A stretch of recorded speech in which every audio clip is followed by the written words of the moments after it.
नमस्कार विद्यार्थी मित्र मैत्रिणींनो. अनअकॅडमीच्या प्लॅटफॉर्मवर मी अशोक अबूज आपलं सर्वांचं सहर्ष स्वागत करतो. आज पुन्हा एकदा D-Y-S-P doctor Nilesh Palve sir आपल्या सोबत आहेत आणि आपण डॉक्टर निलेश पालवे सरांकडून आजचा हा मुलाखतीचा हा दुसरा पार्ट आहे. या अगोदरचा पार्ट जर तुम्ही पाहिला नसेल तर तो तुम्ही पाहून घ्यावा.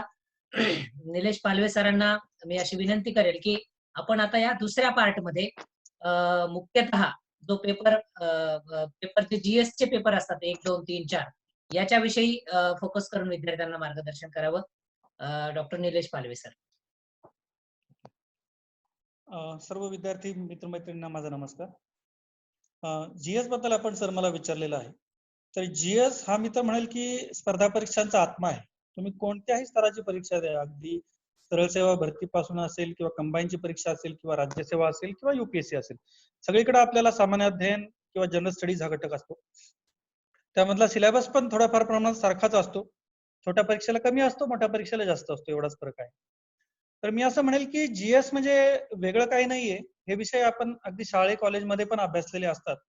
फक्त स्पर्धा परीक्षांमध्ये ह्या विषयांचा अभ्यास आपल्याला अधिक सखोलपणे, अधिक काटेकोरपणे आणि व्यवस्थित असा करावा लागतो. आणि ह्यामध्ये मुख्यतः जे विषय असतात सर्वांना माहिती आहे, यामध्ये इतिहास असतो, भूगोल असतो, राज्यशास्त्र असतं, अर्थशास्त्र असतं, सामान्य विज्ञान असतं आणि इतर काही घटक असतात चालू घडामोडींसारखे.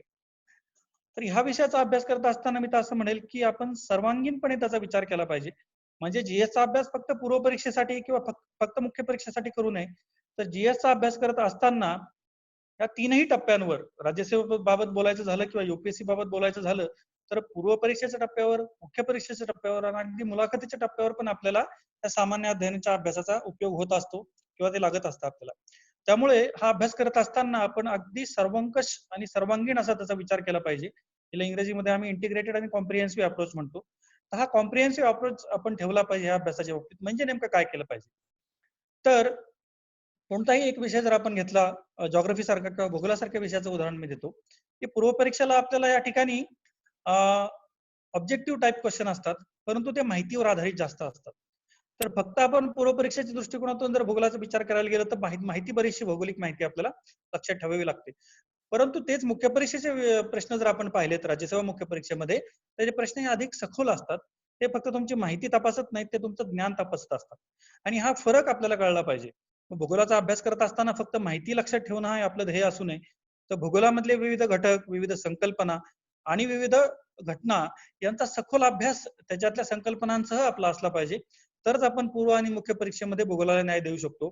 त्याच पद्धतीने आपल्या जिल्ह्याचा भूगोल असेल, आपल्या राज्याचा भूगोल असेल किंवा आपल्या देशाचा भूगोल असेल, याचं प्रशासकीय दृष्टिकोनातून काय महत्व आहे, याचं आर्थिक दृष्टिकोनातून काय महत्व आहे, एवढंच नव्हे तर त्याचं राजकीय दृष्टिकोनातून देखील काय महत्व आहे, असा सर्व बाजूंनी त्या भूगोलाचा विचार आपल्याला करावा लागेल.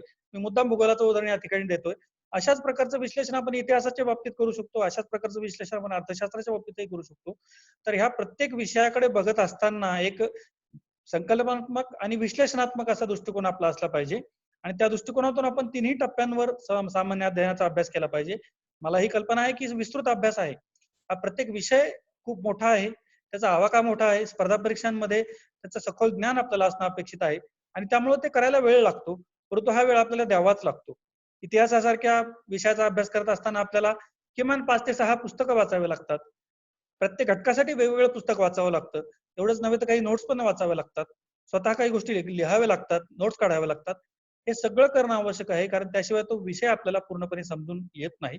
आणि तो विषय जर पूर्णपणे व्यवस्थित समजला नाही तर वेगवेगळ्या पातळीवर आपले प्रश्न कुठे ना कुठे चुकत राहतात आणि मेरिट आपलं कमी पडतं. त्यामुळे जीएसच्या बाबतीत मी असं म्हणेल की चांगल्या दर्जाची पुस्तकं वाचा, चांगल्या शिक्षकांकडून मार्गदर्शन घ्या आणि सखोल त्याचा अभ्यास करा. त्याचा सखोल अभ्यास केल्याशिवाय या स्पर्धा परीक्षेमध्ये तुम्हाला जीएसच्या पेपरमध्ये यश मिळणं खूप अवघड आहे. एवढं मी सांगू इच्छितो. सर, आणखी एक दुसरा एक महत्वाचा प्रश्न आणि एक भीती विद्यार्थ्यांच्या मनामध्ये असते की डॉक्टर आणि इंजिनियर हे जास्तीत जास्त सक्सेस होत आहेत, एक असं एक वातावरण आहे.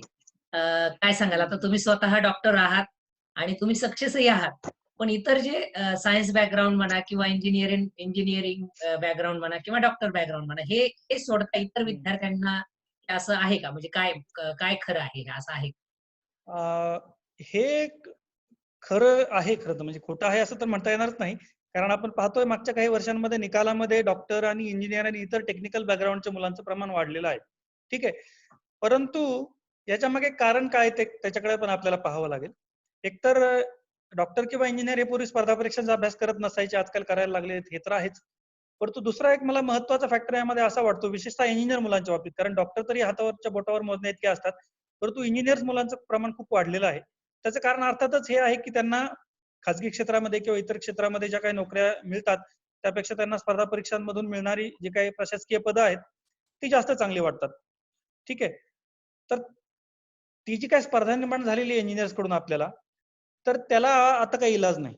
मग आपल्याला काय करावं लागणार आहे? जे कोणी इंजिनियर्स नाहीत किंवा डॉक्टर्स नाहीत त्यांना काय करावं लागणार आहे? तर ह्या डॉक्टर्स आणि इंजिनियर्स सोबत स्पर्धा करावी लागणार आहे, कारण ही स्पर्धा परीक्षा आहे. तर मग त्यांच्याकडे असं काय आहे जे आपल्याकडे नाहीये किंवा त्यांचं सिलेक्शन का होतं याचा आपण विचार करण्याची गरज आहे. अगदी छोटंसं उदाहरण द्यायचं झालं तर सीसॅटच्या पेपरबद्दल आपण मागच्या इंटरव्ह्यू मध्ये बोललो होतो. तर सीसॅटच्या पेपरमध्ये हे जे काही आकलन कौशल्य आवश्यक आहे, हे जे काही गणित किंवा बुद्धिमापनाचं ज्ञान आवश्यक आहे, ते कौशल्य आवश्यक आहे, ते इंजिनियर मुलांकडे उपजतच असतं. त्यांचं गणित चांगलं असतं, बुद्धिमापन घटक चांगला असतो, अभ्यास त्यांनी भरपूर केलेला असतो. डॉक्टर्सच्या बाबतीत मी सांगेल की आम्ही अगदी हजार हजार पानांची पुस्तकं ग्रॅज्युएशनला असतानाच वाचलेली आहेत. आमचा सिलेबस हा इंग्लिश मधून होता, त्यामुळे इंग्रजी आमचं पहिल्यापासून चांगलं आहे. मग असे काही घटक आहेत की ज्यामुळे ह्या स्पर्धा परीक्षांमध्ये यश मिळवणं तसं तुलनेने सोपं वाटतं आम्हाला. परंतु आम्ही अभ्यास करत नाही किंवा इंजिनियर्स किंवा डॉक्टर्सना अभ्यास करावा लागत नाही, ते सहज पास होतात असं काही नाही. अभ्यास त्यांनाही करावा लागतो. मग इतर विद्यार्थ्यांनी हा विचार करण्याची गरज आहे की जर इंजिनियर मुलांचं आकलन कौशल्य अधिक चांगलं असेल, सीसॅटच्या पेपरला त्यांना 150 मार्क जर पडत असतील, तर मग त्यांच्या सोबत स्पर्धा करायची म्हटल्यावर मलाही 150 मार्क मिळवावे लागतील, कारण शेवटी ही स्पर्धा परीक्षा आहे. त्यामुळे स्पर्धेमध्ये इतरांच्या पुढे जाण्याशिवाय पर्याय नाही, इतरांशी स्पर्धा करण्याशिवाय पर्याय नाही. त्यामुळे मला असं वाटतं की ह्या स्पर्धेमध्ये यशस्वी होण्यासाठी आपण इतरांच्या पुढे जाण्यासाठी जे जे आवश्यक आहे ते सर्व केलं पाहिजे. आणि मग त्यामध्ये मी सीसॅटचा विषय मी पुन्हा घेईल की त्यामध्ये आपण जास्तीत जास्त मार्क्स मिळवले पाहिजे. आणि निश्चितच मुलं मिळवतात, म्हणजे असं नाही की कला शाखेची किंवा वाणिज्य शाखेच्या विद्यार्थ्यांचे सिलेक्शन होत नाहीत, दरवर्षी त्यांचे होतात.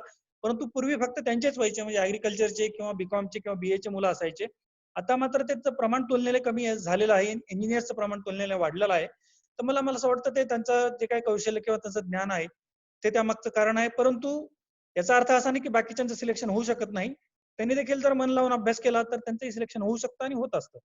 तर त्यामुळे मी जास्त अभ्यास करा आणि स्पर्धा करा असाच संदेश देईल सर्व विद्यार्थ्यांना. सर, आणखी एक दुसरा एक न्यूनगंड असतो पोरांच्या मनामध्ये, की मी ग्रामीण भागातला आहे, मी ग्रामीण पार्श्वभूमीचा आहे आणि मला स्पर्धा शहरी भागातल्या विद्यार्थ्यांची करायची आहे, ज्यांना की लहानपणापासून सेवा सुविधा किंवा सुविधा चांगल्या प्रकारे मिळालेल्या आहेत. आणि मी तर रानामध्ये वाढलेलो आहे, जिल्हा परिषदच्या शाळेमध्ये वाढलेलो आहे किंवा ज्या जिल्हा परिषदच्या शाळेमध्ये मी शिकलेलो आहे. मग जिल्हा परिषदची मुलं म्हणजे अर्थात ग्रामीण भागातली मुलं आणि शहरी भागातली कॉन्व्हेंटची मुलं यांच्यात स्पर्धा आता हम्म, सुरू झालेली आहे. याच्यामध्ये हम्म. किंवा या दोघांचा सुवर्ण मध्य साधत असताना ग्रामीण भागातली मुलं थोडीशी त्यांच्यामध्ये न्यूनगंड भावना आहे. हे असं आहे. तर हे असं असल्यावर या विद्यार्थ्यांना काय मार्गदर्शन कराल? या ठिकाणी मी एक गोष्ट नमूद करू इच्छितो की मी पण 4थी पर्यंत जिल्हा परिषदेच्या शाळेत मराठी माध्यमात शिकलेलो आहे आणि मी हायस्कूल पण मराठीतूनच केलं. मी 5वीला एबीसीडी शिकलो.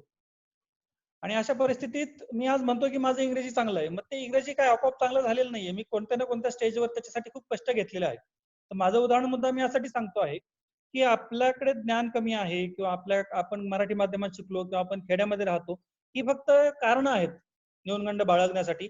मला असं वाटतं ही सगळी कारणं बाजूला करून त्या न्यूनगंडातून बाहेर आपण पडलं पाहिजे.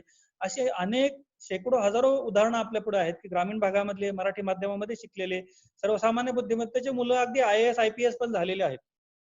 एवढंच नव्हे तर वेगवेगळ्या क्षेत्रांमध्ये त्यांनी खूप चांगलं यश संपादन केलेलं आहे. त्यामुळे हे अजिबात फॅक्टर आपण लक्षात घेण्याची गरज नाही. दुसरी गोष्ट मी परत नमूद इथे करू इच्छितो की शहरी भागातल्या मुलांना ज्या सुविधा मिळतात त्या तुम्हाला पण आजकाल मिळू शकतात. मला असं वाटतं मागच्या इंटरव्ह्यू मध्ये आपलं ही चर्चा याबद्दल झालेली आहे की सुदैवाने ई लर्निंगचा खूप चांगला विकास आपल्याकडे आता भारतामध्ये झालेला आहे, महाराष्ट्रामध्ये झालेला आहे. अगदी खेडोपाडी आता 4G इंटरनेट उपलब्ध आहे, प्रत्येकाच्या हातात स्मार्टफोन आहे. त्याच्यावर आपण व्हॉट्सअप आणि फेसबुक आणि टिकटॉकवर टाइमपास करण्यापेक्षा जे काही ज्ञान त्या इंटरनेटवर उपलब्ध आहे ते जर आपण मिळवलं, आपण जर एकलव्यासारखं जिथून जे जे चांगलं ज्ञान मिळेल ते मिळवत राहिलो आणि अभ्यास करत राहिलो तर प्रामाणिकपणे अभ्यास केल्यावर निश्चितच आपल्याला फळ मिळणार आहे. पुन्हा मी उल्लेख करू इच्छितो की अतिशय चांगल्या पद्धतीचे दर्जाचे मार्गदर्शक आजकाल आपल्याला इंटरनेटवर उपलब्ध आहेत, अनेक प्लॅटफॉर्म आहेत बैजू सारखा प्लॅटफॉर्म आहे, अनअकॅडमी सारखा प्लॅटफॉर्म आहे, इतर अनेक प्लॅटफॉर्म आहेत की ज्या ठिकाणी आपल्याला चांगल्या शिक्षकांचं मार्गदर्शन उपलब्ध आहे, चांगल्या प्रतीचं मटेरियल उपलब्ध आहे. एवढंच नव्हे तर टेस्ट सिरीज सारख्या गोष्टी उपलब्ध आहेत. मला असं वाटतं की ग्रामीण भागातल्या विद्यार्थ्यांनी याचा जास्तीत जास्त लाभ घेतला पाहिजे आणि कोणताही एक्सक्यूज न देता, कोणताही न्यूनगंड मनामध्ये न ठेवता त्यांनी कष्ट केला पाहिजे. मी एकच सांगेन की जो कष्ट करेल तो कुठलाही असो, शहरातला असो, ग्रामीण भागातला असो, कुठलाही असो, त्याला यश मिळणार आहे. त्यामुळे कोणताही न्यूनगंड मनामध्ये ठेवू नका आणि आपल्याला जे काही आपल्याकडे सुविधा उपलब्ध आहेत त्याचा जास्तीत जास्त चांगला वापर करून आपण कष्ट करा, अभ्यास करा, आपल्याला निश्चितच यश मिळणार आहे. अ, या अगोदरच्या इंटरव्ह्यू मध्ये तुम्ही सांगितलं की म्हणजे तुम्ही 2011 पासून प्रशासन सेवेमध्ये आहात आणि 2011 पासून प्रशासन सेवेमध्ये असताना म्हणजे मी थोडस टर्न करतोय मुलाखतीला. तर काही विद्यार्थी असे आहेत की जे की तुमच्याकडे पाहून म्हणजे तुमच्याकडे पाहून असं करू शकतात का की समजा नोकरी करतायत आणि नोकरीमध्ये सुद्धा वर्कलोड जास्त आहे आणि वर्कलोड असताना सुद्धा त्यांना अभ्यास करायचा आहे. तर अशा विद्यार्थ्यांना थोडंसं मार्गदर्शन करा. जसं की तुमचा अनुभवच आहे थोडक्यात तो. कारण तुम्ही स्वतः नोकरी करून इतकी म्हणजे इतकं वर्कलोड असताना सुद्धा तुम्ही डी-वाय-एस-पी सारख्या मोठ्या पोस्टवर गेलेला आहात. तर तुमचा तो अनुभव आणि त्यांना थोडंसं मार्गदर्शन. सर्वप्रथम यामध्ये मी एक सांगू इच्छितो की आपण नोकरी करत असताना देखील अभ्यास करू शकता आणि दुसरं पद मिळवू शकता. हे मी माझ्या स्वतःच्या अनुभवावरून किंवा उदाहरणावरून पण सांगू इच्छितो. फक्त नोकरी करत असताना एक आहे की आपल्याला वेळेचा खूप चांगला वापर करावा लागतो. जे काही 24 तास आपल्या हातामध्ये आहेत त्यामध्ये आपलं दैनंदिन कामं आणि जे काही आपली नोकरी आहे त्यामध्ये जाणारा वेळ वगळून इतर जो काही वेळ मिळतो त्यामध्ये अजिबात टाइमपास न करता, तो वेळ वाया न घालवता जास्तीत जास्त आपलं त्या वेळेचा सदुपयोग आपल्याला करायचा आहे. अशी पण अनेक उदाहरणं आहेत की मुंबईसारख्या शहरामध्ये नोकरी करत असताना, लोकल ट्रेनमध्ये प्रवास करत असताना उभ्या उभ्या अभ्यास केलेला आहे, पुस्तकं वाचलेली आहेत, वर्तमानपत्र वाचलेली आहेत आणि अशा विद्यार्थ्यांनी यश मिळवलेले आहे. अनेक उदाहरणं आपल्याला पाहायला मिळतात. त्यामुळे कोणत्याही परिस्थितीमध्ये आपण जो काही वेळ मिळेल त्याचा जास्तीत जास्त सदुपयोग करू शकतो. आणि मगाशी जसं मी म्हटलं की आपला मोबाईल हा 24 तास आपल्या जवळ असतो. इंटरनेट त्याच्यामध्ये आजकाल 4G उपलब्ध आहे. तर त्या नेटचा आणि मोबाईलचा वापर करून आपण कधीही कुठेही अभ्यास करू शकतो. अगदी तासभर दुपारी आपल्याला लंच ब्रेकमध्ये देखील आपण अभ्यास करू शकतो. सकाळी लवकर उठून आपण आपला अभ्यास करू शकतो. रात्री थोडं जागून आपण आपला अभ्यास करू शकतो. कुठेही कधीही आपल्याला अभ्यास करण्याची संधी आहे. आणि नोकरी करणाऱ्या लोकांना मात्र हा वेळेचा सदुपयोग करण्याचं किंवा टाइम मॅनेजमेंट करण्याचं कौशल्य आत्मसात करावं लागेल. तसं जर त्यांनी केलं तर निश्चितच ते शक्य आहे. आणि त्याची गरज पण यासाठी आहे की मला माहिती आहे आपल्यापैकी बऱ्याच विद्यार्थ्यांची जी काही कौटुंबिक पार्श्वभूमी आहे ती काही फारशी चांगली नाहीये. ग्रामीण भागातले गरीब कुटुंबातले मुलं असतात ज्यांना जी काही नोकरी मिळेल ती करावी लागते सुरुवातीला. म्हणजे मला जे पाहिजे ते पद मिळूपर्यंत मी नोकरीच करणार नाही असं म्हणून चालत नाही. त्यामुळं मी असं म्हणेल की तुम्ही जी काही नोकरी तुम्हाला मिळते, जे काही पद तुम्हाला मिळतंय, ते खाजगी असो किंवा सरकारी असो, ते जरी तुमचं अंतिम ध्येय जरी नसलं तरी ते तुम्ही रुजू व्हा आणि आपल्या कुटुंबाचे आर्थिक प्रश्न सोडवा आणि त्यासोबतच तुम्ही अभ्यास करू शकता. त्यामध्ये अर्थातच टाइम मॅनेजमेंटचं महत्त्व मी मगाशी सांगितलेलं आहे. त्या पद्धतीने तुम्ही वेळेचं व्यवस्थापन करून आणि इंटरनेटचा वापर करून, आपल्या मोबाईलचा वापर करून तुम्ही स्मार्ट स्टडी करू शकता आणि निश्चितच यश मिळवू शकता. ओके. सर आणखी आणखी एक दुसरा प्रश्न, की अभ्यासक्रम म्हणजे आता वेगवेगळ्या परीक्षेचा म्हणजे जसं की राज्यसेवेपासून दुय्यम सेवेपासून सरळ सेवा, हा जो एक आलेख आहे, उतरता आलेख म्हणूयात किंवा चढता आलेख म्हणूयात. या अभ्यासक्रमाचं म्हणजे जसं की समजा दुय्यम सेवा करणारे जे विद्यार्थी आहेत, ते दुय्यम सेवा करणारे विद्यार्थी आणि राज्यसेवा करणारे विद्यार्थी, यांच्यामध्ये असं होतंय का की दरवर्षी स्पर्धा वाढत जाते? अं, आता हे बघा, हे ज्यात 2-3 स्तर आहेत खरं तर प्रशासनामध्ये तुम्हाला जायचं असेल तर जसं मी मगाशी उल्लेख केला की सरळ सेवेचा एक स्तर आहे, कंबाईनचा जो एक कंबाईन एक्झाम जी काय होते त्याचा एक स्तर आहे, राज्यसेवेचा एक स्तर आहे आणि युपीएससीचा एक स्तर आहे. तर ह्यापैकी वेगवेगळ्या स्तरामधल्या परीक्षांचा अभ्यासक्रम थोडाफार वेगळा असतो, त्याची काठिण्य पातळी थोडीफार वेगळी असते, परंतु स्पर्धा सगळीकडेच आहे. म्हणजे तुम्हाला आयपीएस व्हायचं ठरलं तरी स्पर्धा आहेच, तुम्हाला पोलीस भरती करायची तरी स्पर्धा आहेच, फक्त त्या स्पर्धेचं स्वरूप बदलतं. आता तुम्हाला काय साध्य करायचं आहे, तुमची क्षमता आणि कष्ट करण्याची तयारी किती आहे त्याच्यावरती आहे अवलंबून. दरवर्षी जो काही आपण म्हटलात की स्पर्धा वाढते आहे ते निश्चितच आहे. कारण भारताची लोकसंख्या वगैरे हे सगळ्या गोष्टी मी तुम्हाला सांगायची गरज नाहीये. बेरोजगारांची संख्या पण तेवढीच आहे. अगदी क्लास 4च्या पदासाठी पण उमेदवार भरपूर तयार असतात आपल्याकडे अर्ज करून. त्यामुळे स्पर्धा प्रत्येक ठिकाणीच आहे. परंतु ह्या स्पर्धेमध्ये यश मिळवण्यासाठी आपल्याला कष्ट करायचे आहेत, अभ्यास करायचा आहे आणि मला असं वाटतं की हा अभ्यास करण्याची, कष्ट करण्याची ज्यांची तयारी आहे त्यांच्यासाठी खरं तर ही स्पर्धा नाहीच आहे. कारण अशा मुलांना कुठं ना कुठे कधी ना कधी यश निश्चितच मिळतं. त्यामुळे या स्पर्धेला घाबरण्याची अजिबात आवश्यकता नाहीये. फक्त ह्या सर्व स्पर्धा परीक्षांमध्ये जो काही सिलेबस आहे तो व्यवस्थित समजून घेणे, त्याचा संकल्पनात्मक आणि सखोल अभ्यास करणे आणि कॉन्फिडन्स ठेवून कष्ट करत राहणे हा मला वाटतं त्यामध्ये मूलमंत्र आहे. निश्चितच सर. तुम्हाला या अगोदरच्या मुलाखतीमध्ये मी रिझल्टच्या दिवसाचा काय अनुभव होता हे विचारलं होता. त्यानंतर तुमचा रिझल्ट लागला. त्यानंतर तुम्ही ट्रेनिंगला गेलात. तर पूर्ण ट्रेनिंगचा काय अनुभव आहे ते थोडक्यात सांगा आणि नंतरचा प्रश्न मी विचारणार आहे. ओके. आत्ताचं माझं जे पदाचं ट्रेनिंग आहे DYSPचं, खरं तर ट्रेनिंग माझं पहिल्यांदाच झालं असं मी म्हणेल. म्हणजे आधी पण 2 पदं मला मिळाली होती. पण त्यांचं ट्रेनिंग म्हणजे क्लासरूम ट्रेनिंग होतं फक्त आणि त्याचं ड्युरेशन पण कमी होतं 2 महिने, 3 महिने वगैरे. पोलीस अकॅडमीचं जे काही ट्रेनिंग आहे म्हणजे PSI पदाचं आणि DYSP पदावर तुमचं निवड झाल्याच्या नंतर महाराष्ट्र पोलीस अकॅडमी नाशिकला ट्रेनिंग होतं आणि हे संपूर्ण 12 महिन्याचं किंवा 1 वर्षाचं ट्रेनिंग आहे आणि त्यामध्ये फिजिकल ट्रेनिंग पण खूप महत्वाचं आहे आणि क्लासरूम ट्रेनिंग पण असतं. फिजिकल ट्रेनिंग मध्ये तुम्ही सकाळी आणि संध्याकाळी मिळून जवळपास 5 तास तुम्ही मैदानावर असता आणि त्या 5 तासांमध्ये तुम्हाला वेगवेगळ्या फिजिकल ऍक्टिव्हिटीज तुमच्याकडून करून घेतल्या जातात. त्यामध्ये तुम्ही शारीरिक आणि मानसिकदृष्ट्या कणखर व्हावं म्हणून अक्षरशः टॉर्चर पण केलं जातं बऱ्याचदा. खूप कष्ट तुमच्याकडून करून घेतले जातात आणि अगदी वैताग येतो. सुरुवातीला तर पळून यावं असं वाटतं त्या अकॅडमीमधून सुरुवातीला 15 दिवस, महिनाभर. परंतु नंतर त्याची सवय होते आणि मग हळूहळू त्याचं महत्व पटायला लागतं. कारण पोलीस खात्यामध्ये काम करत असताना तुम्हाला खूप शारीरिक दृष्ट्या तुम्ही कणखर असणं, फिट असणं फार आवश्यक आहे आणि असे फिट अधिकारी तयार करण्याचा त्यांनी संकल्प घेतलेला असल्यामुळे तशा प्रकारचं ट्रेनिंग शेड्यूल त्या ठिकाणी तयार केलं गेलेलं आहे आणि त्या फिजिकल ट्रेनिंगच्या व्यतिरिक्त जे काही फौजदारी कायदे आहेत आपले त्याबद्दल पण प्रशिक्षण दिलं जातं. रोज 6 लेक्चर्स त्या ठिकाणी आयोजित केले जातात दुपारी आणि त्यानंतर PT आणि ड्रिल अशा प्रकारचं आउटडोर ट्रेनिंग पण भरपूर त्या ठिकाणी घेतलं जातं. त्यामध्ये रनिंग हा घटक आहे, इतर PTचे घटक आहेत. तिथं असं बरंचसं ट्रेनिंग. त्यानंतर वेपन ट्रेनिंग एक महत्वाचं आहे. वेगवेगळ्या प्रकारची 10 ते 12 शस्त्र त्या ठिकाणी आपल्याला शिकवली जातात. त्यानंतर BSF ला मला पाठवलं होतं ट्रेनिंगसाठी अटॅचमेंटला. असं खूप वेगवेगळ्या प्रकारचा अनुभव त्या ठिकाणी आला आणि आता त्याकडे मागे वळून पाहतो तर मी असं म्हणेल की निश्चितच त्या ट्रेनिंगमुळे माझं शारीरिक आणि मानसिक जो काही फिटनेस आहे खूप चांगला वाढलेला आहे आणि त्या ट्रेनिंग मधून माणूस खरोखर पोलीस खात्यामध्ये येऊन कोणत्याही प्रतिकूल परिस्थितीमध्ये लोकांची सेवा करण्यासाठी मानसिकदृष्ट्या आणि शारीरिकदृष्ट्या तयार होत असतो. सर, ट्रेनिंग मधला एक असा म्हणजे असा क्षण सांगा, की जो की तुम्हाला कधीही विसरता येणार नाही आणि तुम्हाला म्हणजे खूप मोलाचं शिकवून गेला असा एक ट्रेनिंग मधला एक एक क्षण आमच्याशी शेअर करा. तर खरं तर तसे बरेच क्षण आहेत. परंतु अगदी शेवटच्या माझ्या परीक्षेतला मी सांगतो की मला सुरुवात काही दिवस इंजुरी झालेली होती. मला मणक्याची इंजुरी झाली ट्रेनिंग घेत असताना. त्यामुळे सुमारे 1.5-2 महिने मी त्या ठिकाणी हॉस्पिटलमध्ये ऍडमिट होतो आणि मला त्यावेळेस असं वाटायला लागलं होतं की ही ट्रेनिंग आपल्याच्याने पूर्ण होईल की नाही. परंतु मग मी थोडासा रिकवर झाल्याच्या नंतर पुन्हा ग्राउंडवर आलो आणि पुन्हा फिजिकल ट्रेनिंग मी ज्यावेळेस सुरू केलं त्यावेळेस मला त्रास होत होता आणि लगेच परीक्षा होती.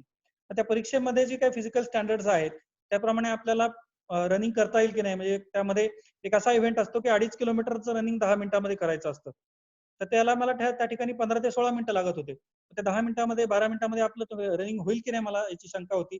परंतु तो स्पर्धेचा किंवा तो परीक्षेचा दिवस आल्याच्या नंतर मी खूप मनाशी ठाम ठरवलं की नाही आपल्याला करायचंच आहे, करूनच दाखवायचं आहे. जे होईल ते होईल, पण आज आपण अगदी मन लावून पळायचं, मन लावून प्रयत्न करायचे आणि त्या दिवशी मी 10 नाही परंतु 11 मिनिटांमध्ये ते 2.5 किलोमीटर रनिंग कंप्लीट करू शकलो आणि खूप आनंद झाला मला. म्हणजे एक्सलेंट मार्क नाही मिळाले पण मी पास झालो आणि त्यावेळेस मला हे कळालं की आपली मानसिक तयारी जर असेल आणि आपण ठामपणे ठरवलं तर मग शारीरिक असो किंवा मानसिक असो कोणतंही आव्हान आपण निश्चितपणे पेलू शकतो, यशस्वी होऊ शकतो आणि त्यानंतर मग खूप उरलेलं जे काही ट्रेनिंग होतं ते खूप सकारात्मकपणे मी पूर्ण केलं, यशस्वीपणे पूर्ण केलं. तर तो एक क्षण मला आठवतो ज्यामध्ये मला खूप काही त्यातून माझ्यामध्ये बदल घडल्यासारखं मला वाटतं.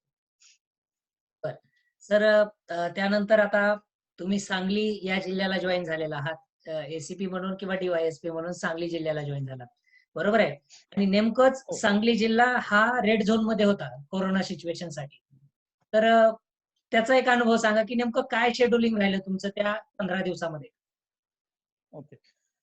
मी सांगली जिल्ह्यात रुजू झालो आणि आपल्याकडे एक जनता कर्फ्यू लागला होता 22 तारखेला. ज्या दिवशी मी इथे आलो त्या दिवशी जनता कर्फ्यू होता आणि मग 23 तारखेला 24 तारखेला ही घोषणा झाली की आपल्याकडे लॉकडाऊन होणार आहे आणि त्यानंतर महाराष्ट्रामध्ये कुठेच फारशा केसेस नसताना आमच्याकडे इस्लामपूर नावाचा तालुका आहे सांगलीमध्ये. तेथे अचानक 4 केसेस आणि मग त्या 4च्या 25 केसेस अशा झाल्या आणि अगदी पूर्ण रडारवर आला सांगली जिल्हा आणि इस्लामपूर तालुका आणि खूप मोठ्या प्रमाणावर प्रशासकीय यंत्रणेवर, विशेषतः पोलीस खात्यावर, डॉक्टरांवर, महसूल यंत्रणेवर खूप प्रेशर होतं की अचानक इतके पेशंट्स कसे काय वाढले वगैरे वगैरे. आणि मग ते सांगली मधला जो तो इस्लामपूर तालुका आहे तो पूर्णपणे सील करावा लागला आम्हाला. त्यानंतर खूप मोठ्या प्रमाणावर हे इन्फेक्शन फैलावू नये म्हणून आम्हाला खूप काटेकोर बंदोबस्त करावा लागला. लॉकडाऊनचं खूप काटेकोरपणे अंमलबजावणी करण्यासाठी आम्हाला सुरुवातीला लोकांवर सक्ती देखील करावी लागली. पण त्यातून आम्हाला हे शिकायला मिळालं की आपण जर प्रामाणिक प्रयत्न केले तर लोक पण सहकार्य करतात. लोकांनी पण आम्हाला सांगलीमध्ये खूप चांगलं सहकार्य केलं आणि त्यातून हे 25 पेशंट आपण मर्यादित ठेवू शकलो आणि आज हजारो पेशंट अक्षरशः वाढत आहेत सगळीकडे. असं असताना सांगलीमध्ये केवळ 5 पेशंट आहेत. त्यामुळे मला असं वाटतं की सांगली जिल्ह्यापुरतं आम्ही जे काही प्रयत्न केलेत आणि लोकांचं जे काही सहकार्य मिळालं त्यातून आम्हाला हा लढा यशस्वीपणे आतापर्यंत लढता आलेला आहे. पण आव्हान अजूनही संपलेलं नाहीये. आपल्या सर्वांना अजून आव्हान ते पेलायचं आहे, लढायचं आहे. परंतु एक सकारात्मक ऊर्जा आम्हाला ह्या आमच्या अनुभवातून मिळालेली आहे आणि आपण निश्चितपणे यशस्वीपणे ह्या आजाराचा मुकाबला करू शकू असं आम्हाला आता एक कॉन्फिडन्स निर्माण झालेला आहे. सर आणखी एक दुसरा प्रश्न की तुम्ही स्वतः डॉक्टर आहात. आता स्वतः तुम्ही एसीपी आहात आणि या कोरोना सिच्युएशनसाठी लढण्यासाठी हे जे योद्धे आहेत, म्हणजे पोलीस असतील किंवा आरोग्य कर्मचारी असतील किंवा सफाई कर्मचारी असतील, समाजातील इतर घटक असतील, यातले 2 घटक तर तुमच्या स्वतःमध्ये आहेत. तर आणखी एक दुसरा एक घटक आहे, की जो सगळ्यांना जाणवतोय, की मार्गदर्शकाचा, की विद्यार्थ्यांना आता या लॉकडाऊनच्या सिच्युएशन नंतर म्हणजे सध्या आता राज्य शासनाने एक जी-आर काढला, की अ, या वर्षात कुठल्याही प्रकारची भरती केली जाणार नाही, म्हणजे नवीन भरती केली जाणार नाही. आणि त्यामुळं अक्षरशः विद्यार्थ्यांनी काही-काही विद्यार्थ्यांनी म्हणजे असे खचून गेल्यासारखे झालेत. तर त्या विषयावर थोडंसं मार्गदर्शन करा. हे खरं आहे की शासनाने या वर्षीचा निर्णय घेतलेला आहे की नवीन भरती कोणतीही करायची नाही. त्यामागे अनेक कारणं आहेत. हे कोरोनाचे जे काही आपत्तीचं जे काही आलेलं आहे ते तर आहेच आणि आर्थिक परिस्थिती शासनाची तो एक घटक आहे. परंतु मी असं म्हणेल की ह्या वर्षी जी काही रिक्त पदं आहेत ती ह्या वर्षी जरी भरली जाणार नसतील तर ह्या वर्षाच्या अखेरीस किंवा पुढच्या वर्षीच्या सुरुवातीला भरली जाणार आहे. आणि जे आता अभ्यास करतायत त्यांना काही लगेच परीक्षा देऊन लगेच अधिकारी व्हायचं नाहीये. त्यांना काही दिवस अभ्यास करायचाच आहे. तर मी असेल म्हणेल की ह्या वर्षी आपल्याला जे काही कोणतीही परीक्षा नसणार आहे तर ती अभ्यासाची एक संधी मिळालेली आहे आपल्याला असा आपण विचार करावा. आणि ह्या कालावधीमध्ये आता मे महिना आहे म्हणजे डिसेंबर पर्यंत जर आपण कॅल्क्युलेशन केलं तर हे जे काही 7-8 महिने आपल्या हातामध्ये आहेत त्या 7-8 महिन्यामध्ये आपण जी कोणती परीक्षा आपल्याला द्यायची असेल त्याचा पूर्णपणे सर्वांगीण सर्व स्तरावरचा आपला अभ्यास जर सखोल अभ्यास आपण जर करून ठेवला तर पुढच्या वर्षी जी काही परीक्षा येईल त्या परीक्षेसाठी आपण पूर्णपणे तयार असणार आहोत. आणि ह्या वर्षीची पदं ह्या वर्षी भरली जाणार नाहीत तर पुढच्या वर्षी भरली जाणार आहेत. त्यामुळे पुढच्या वर्षी जी काही पदं असणार आहेत ती जास्त असणार आहेत हे लक्षात घ्या. या वर्षी जर 250 पदं भरली गेली असती आणि पुढच्या वर्षी जर 200 पदं असती तर आता पुढच्या वर्षी 200च्या ऐवजी 450 पदं उपलब्ध असणार आहेत. त्यामुळं आता संधी नसली तरी पुढच्या वर्षी मोठी संधी आहे हे लक्षात ठेवा. त्यामुळे निराश होऊ नका. फक्त ही जी काही वेळ मिळालेला आहे आपल्याला आता वाया घालवू नका, निराश होऊ नका तुम्ही आणि अभ्यास करत राहा. जो आता ह्या प्रतिकूल परिस्थितीमध्ये अभ्यास करत राहणार आहे त्यालाच पुढच्या वर्षी यश मिळणार आहे. अलग लक्षात 6-7 महिने इकडे तिकडे गेल्यामुळे काही फरक पडत नाही. हा वेळ काय वाया जाणार नाहीये. जर तुम्ही तो अभ्यास करून सत्कारणी लावला तर तुम्हाला नंतर यश मिळण्याची संधी निश्चितच तुमची शक्यता वाढणार आहे. त्यामुळे मी असं म्हणेल की अजिबात निराश होऊ नका. तुम्ही जिथे कुठे असाल पुन्हा तोच प्रश्न आहे की मग मी बाबा कुठेतरी खेड्यामध्ये आहे मग मी इथं काय अभ्यास करू. जिथे कुठे तुम्ही असाल तिथे जर तुमच्याकडे मोबाईल आणि इंटरनेट असेल तर तुम्ही अभ्यास करू शकता. तुम्ही कुठून तरी पुस्तकं मागवून घेऊ शकता. तुम्ही ऑनलाईन लेक्चर्स अटेंड करू शकता. ऑनलाईन प्लॅटफॉर्म्स वापरू शकता आणि मार्गदर्शन मिळवू शकता निश्चितच आणि तुम्ही अभ्यास करू शकता. त्यामुळे मी असं म्हणेल की ह्या वेळेचा सदुपयोग करून घ्या. ह्या वर्षी भरती झाली नाही म्हणून काय फरक पडतो. पुढच्या वर्षीच्या भरतीसाठी मी तयार होणार आहे असा सकारात्मक विचार करून तुम्ही अभ्यास करत राहा. तुम्हाला निश्चितच यश मिळेल. धन्यवाद डॉक्टर साहेब प्लस डी-वाय-एस-पी साहेब. तुम्ही आमच्या विद्यार्थ्यांना खूप मोलाचं असं मार्गदर्शन केलेलं आहे. आणि अकॅडमीच्या वतीनं तसेच माझ्या वतीनं मी तुमचे खूप खूप आभार व्यक्त करतो. आणि या ठिकाणी तुम्ही वेळ दिल्याबद्दल तुमचे मनस्वी आभार. Thank you. संधी उपलब्ध करून दिल्याबद्दल मी पण आपले आभार मानतो.